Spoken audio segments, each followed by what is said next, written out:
Before we get into episode 2 from Seven Creeks, besides me filming back there in the trees, I have 3 very, very important things to share with you here. Before we get into the actual episode 2 from Seven Creeks, this happened in episode 1. I left it because I was thinking, we'll see. I'll see if anybody is able to see this, right? If anybody catches this, and so far nobody has.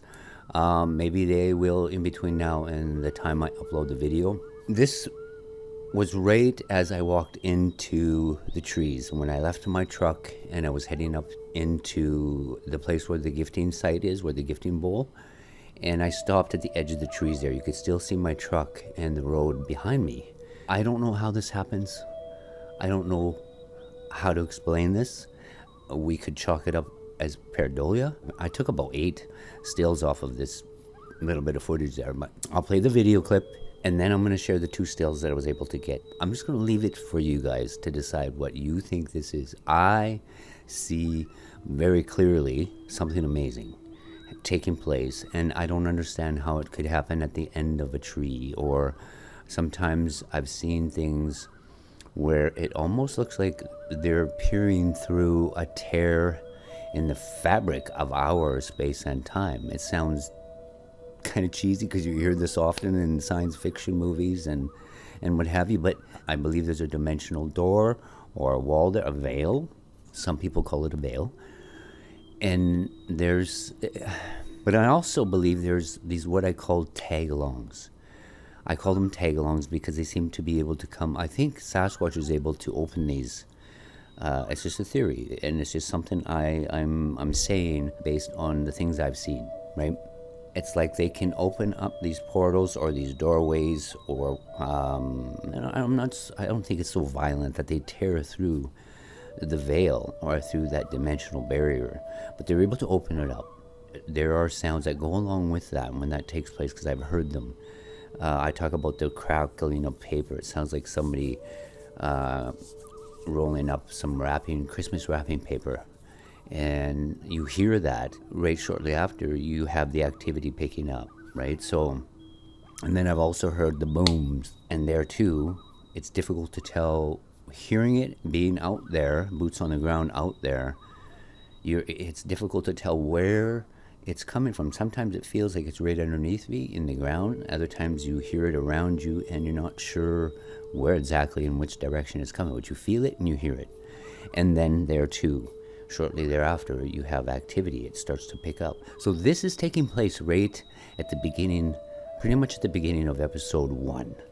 And we'll start episode 2 off with that. I'm going to play the little short video clip. Again, I don't know how some of this happens or how they're able to do some of the things they are able to do, but they do. They're pretty amazing when it comes to their abilities, right?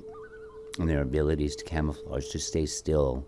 The reflections in my sunglasses, good example. There is a lot that we're learning, though, as we're going forward here. It's kind of amazing, right? It's kind of amazing. It's an amazing journey of discovery for me as well, because it's only been since 2019 that I started to actually go out there with my camera.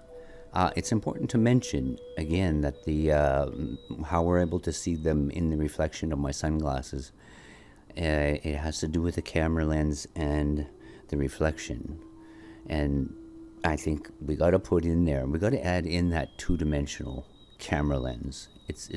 There's something's happening there, right? Something is taking place. And I should mention, I didn't mention it there, and I should have, but I just got wrapped up in everything that was going on.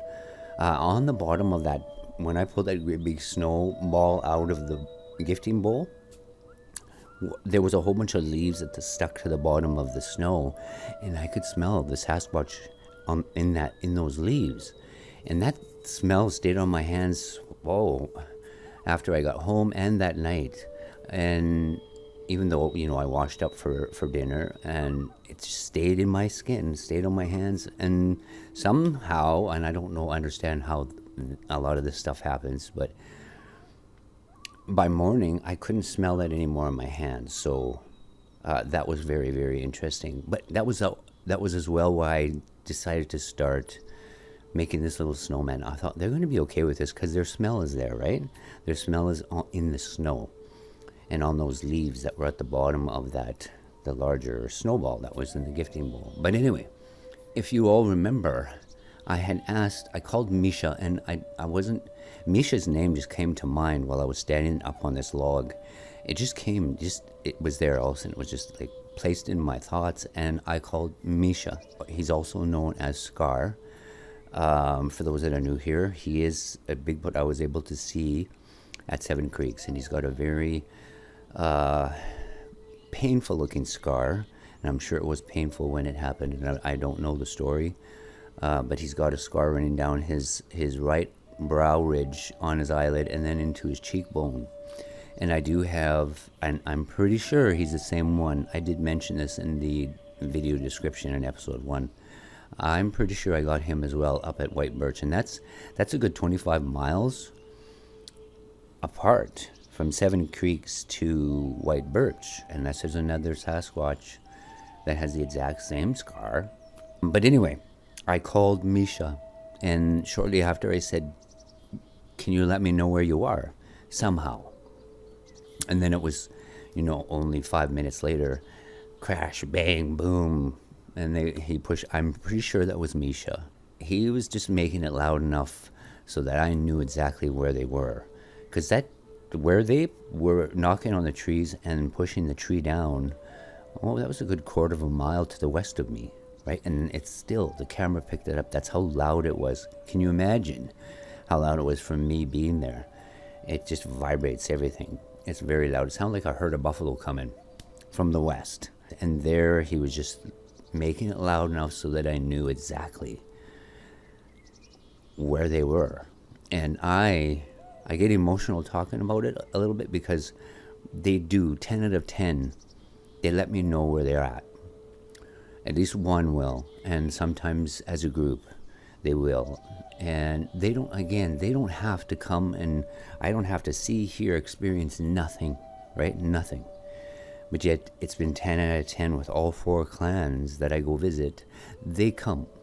And again, they don't have to, but they are, and I thank them very much for it. And the only way I can thank them is treat them, spend some time with them, play my flute for them, and talk with them, right? And we're building a rapport. I don't really pay attention to a lot of what other researchers are doing. I just know I'm following my heart, and a lot of times they're letting me know what not to do and what to do. This has been very much a learning experience. There has been mistakes. It's not always been peaches and cream, blue skies and butterflies, right? There has been some learning experiences I've had over the years, making mistakes, right? But they've been so patient. They've been so patient with me, and that's what I'm grateful for. And I'm thankful to them that they're allowing me in, right? They're allowing me in. I feel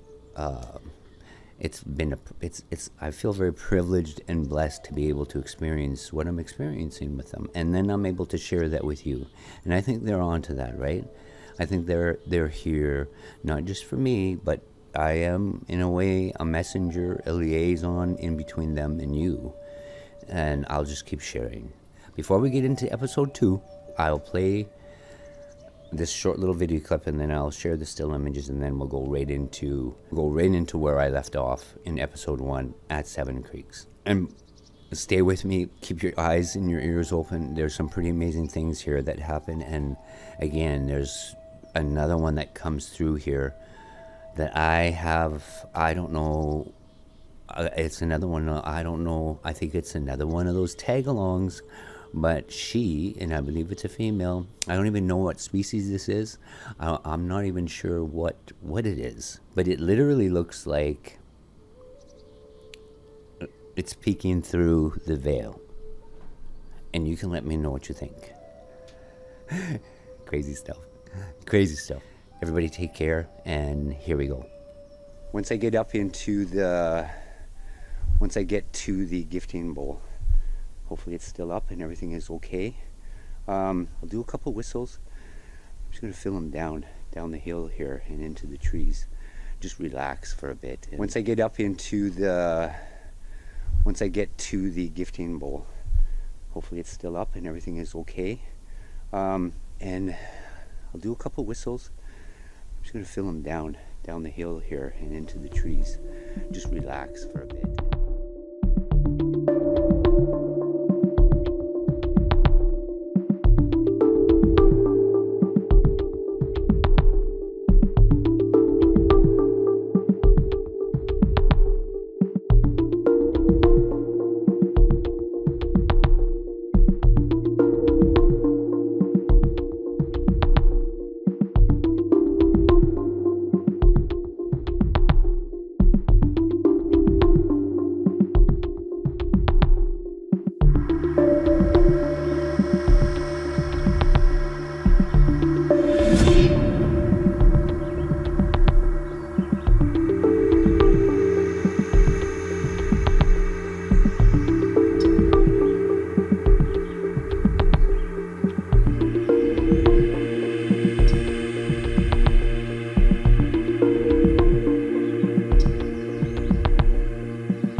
So we are right now looking uphill, if anybody's wondering. And that is east of the gifting site. Man, that jet sounds very loud up in there. Man, I could be here all the day. Oh! And that is a woodpecker.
Should be coming onto the gifting bowl here. Right. Yeah, it's right there behind the tree. You can see the very edge of the little snowman. Oh, I don't know what they're going to think of the snowman, but that's okay. That's okay. For the little ones. Okay, I need to, sorry for the quick movement here. I keep hearing something down here. We're going to go down, look down the hill here. There.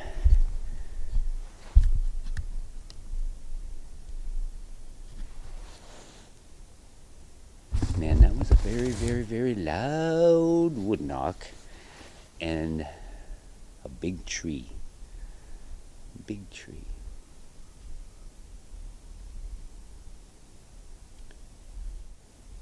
I missed you.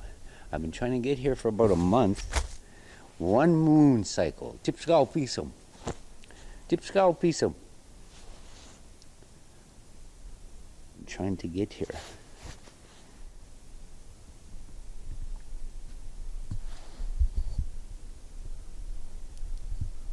This way.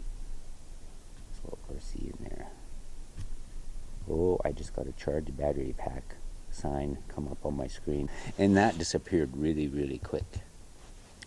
Very fast. I did bring a second camera, if need be. Yeah.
Oh, it's so quiet.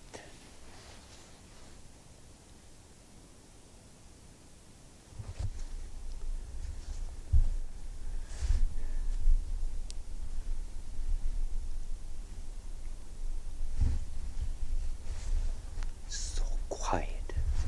So quiet.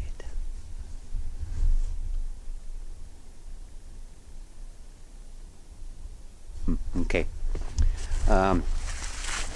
We'll make our way out, and if I have enough daylight, I would like to take a little walk to that north end where the Bigfoot totem pole is. It's always good too to have the daylight. The film is much better. It starts to get quite grainy.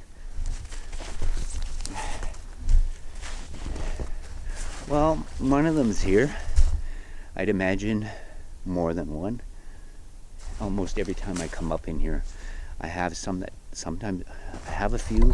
I have quite often. Some of them come from the east, but I hear the majority of the noise and vocals. And like today, that huge wood knock, and then that they pushed a tree down. That's them letting me know they're here. In case anybody's wondering, that's what they do.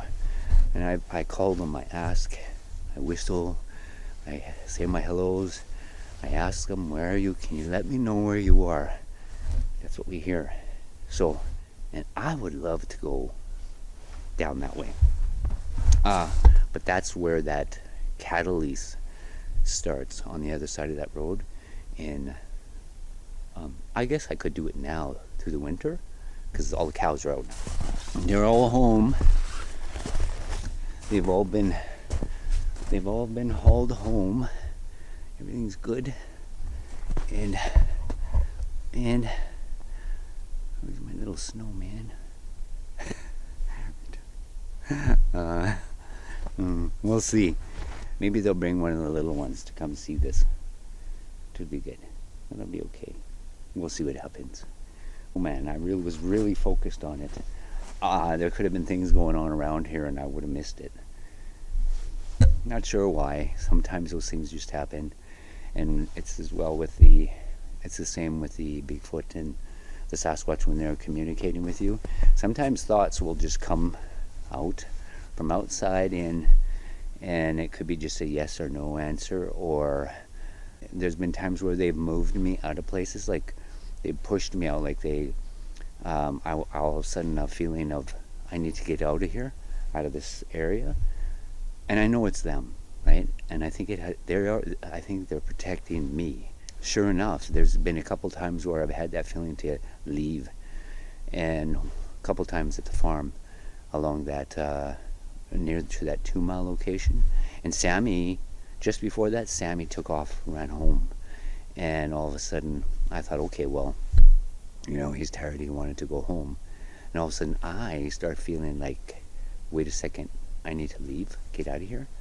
For half a mile home, I turned around and there was a great big bear. A great big bear come out up right where Sam and I were. So they do stuff like that, right? They do. Okay. All right. I'm leaving it to you. It's here. It's here. All right. I could have swore I just heard a vocal this way. Okay, we're on our way out. Yeah, I'm kind of amazed this trail hasn't been used. And if there are, normally it's the elk that use this trail, this game trail, and there have been a lot of hunters out here this past hunting season. That, and if there are wolves here or near in the area, the elk will move, right? And the wolf will follow, but that may be why there's no elk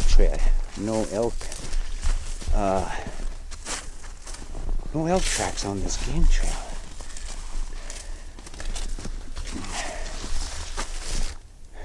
We're almost out.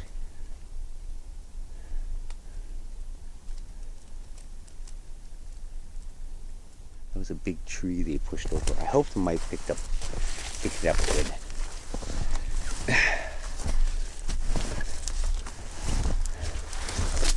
Oh, we made it. We made it.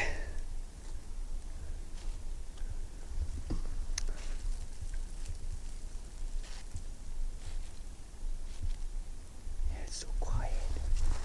So very quiet.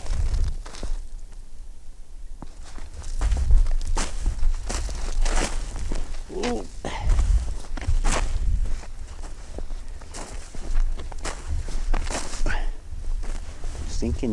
Sinking down. Oh. Okay. Hey, I spoke too soon. I come right out with right there. Those are elk tracks. Hang on, we're gonna look at some tracks here for a second. There's all kinds of tracks over here.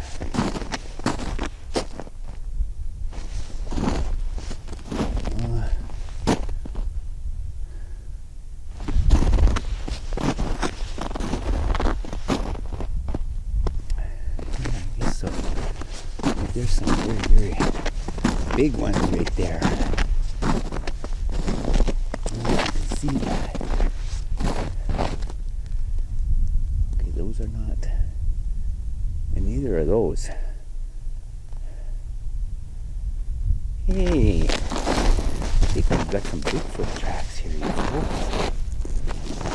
Let me try to.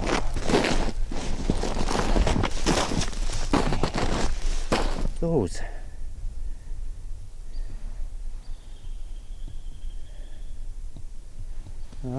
there's snow in them. I'll move the snow out. Hang on a second. I kind of thought it would. And while I was changing the camera to the west there, where I heard the wood knock and that great big tree being pushed over, I'm hearing more sounds over there. So, but yeah, I think those are, I'm pretty sure those are Bigfoot tracks. It does look like they're coming out of that north end. So I'm going to wrap things up here. And if I can, we'll come back here in a few days, like 3 or 4 days. I'm going to try to double up, like I said, on the trips. I'm hearing stuff to the west here and back there where I just came from the gifting site. I keep hearing, it sounds like walking in the snow. And I'm leaving, right? I'm getting ready to head home. But anyway, all right, coming to you from Seven Creeks. And again, if there's anybody new that's come on board, thank you for being here. I'm gonna film over across that main road for a little bit before I pack up. We'll see you soon. This is I was using my Canon there for the first bit, and now I'm on to my JVC, my good old JVC hybrid. It's a oldie but a goodie, right? It's got a bit better color, and I'm noticing right now as I'm recording here, I'm going to zoom in. I'll show you where all the wood knocks and the tree see,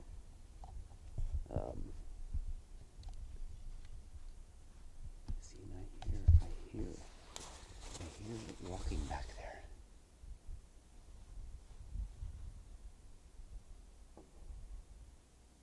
Huh. That was a wood knock.